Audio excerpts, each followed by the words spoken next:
Assalamualaikum warahmatullahi wabarakatuh. Bismillah, alhamdulillah, wassalatu wassalamu ala rasulillah Muhammad ibn Abdullah wa ala alihi wa sahbihi wa mawalah, amma ba'd. Pemirsa dimanapun berada, dalam kesempatan yang singkat ini ingin saya sampaikan tujuan daripada diperintahkannya ibadah puasa pada bulan Ramadan. Tujuan diperintahkannya puasa pada bulan Ramadan adalah membentuk manusia yang beriman menjadi hamba yang bertakwa. Sebagaimana difirmankan Allah Subhanahu wa taala di dalam Al-Qur'anul Karim, "Ya ayyuhalladzina amanu kutiba 'alaikumusiyam kama kutiba 'alal ladzina min qablikum la'allakum tattaqun." Wahai orang-orang yang beriman, kutiba 'alaikumusiyam, diwajibkan kepadamu puasa pada bulan Ramadan.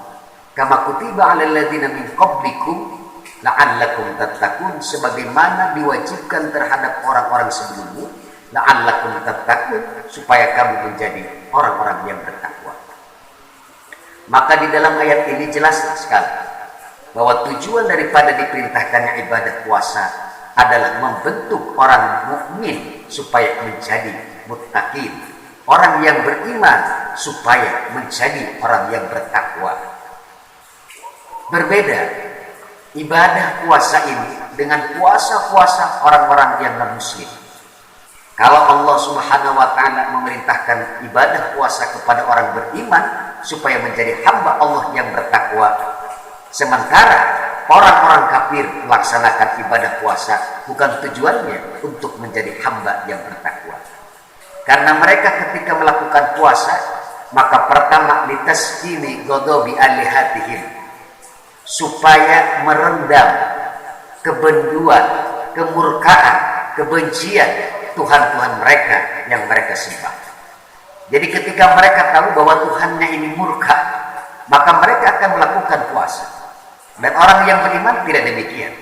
Artinya apa? Ketika Allah Subhanahu wa taala murka misalnya kemudian puasa pada bulan ini, pada bulan itu, tidak.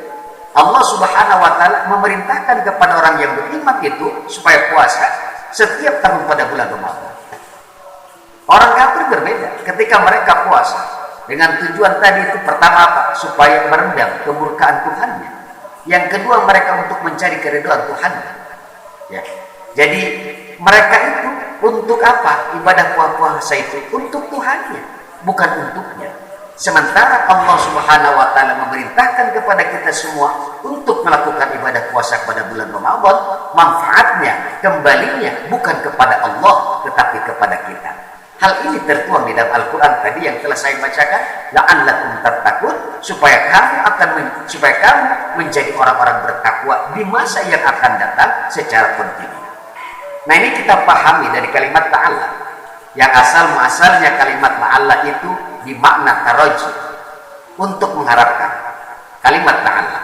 Kemudian pada ayat ini la'allakum tattaqun, kalimat ta'ala memiliki pengertian pertama ada menyiapkan. Yang kedua, makna la'alla di sini tahakkuk, ditahqiq, untuk menyatakan. Yang ketiga, makna la'alla di dalam ayat ini adalah istimrar, continue. Kemudian ketika masuk kepada fi'il mudhari yang mustakbal itu, maka fi'il mudhari ini akan berubah maknanya, bukan hanya di masa akan datang tidak secara kontinu, tetapi ketika la'allakum tattaqun itu, mereka yang melakukan ibadah puasa pada dasarnya mempersiapkan diri mereka menjadi hamba yang bertakwa. Kenapa harus menjadi hamba bertakwa? Karena kebahagiaan hanya bisa diraih lewat perjalanan takwa kepada Allah Subhanahu wa taala, baik itu kebahagiaan dunia maupun kebahagiaan akhirat. Jadi sangatlah jelas bahwa tujuan disyariatkan ibadah puasa adalah supaya orang-orang yang beriman itu di masa yang akan datang secara kontinu menjadi orang yang bertakwa. Kenapa supaya bertakwa? Supaya orang yang beriman itu bahagia hidupnya di dunia dan akhirat. Demikian yang dapat saya sampaikan, kurang lebihnya mohon maaf. Assalamualaikum warahmatullahi wabarakatuh.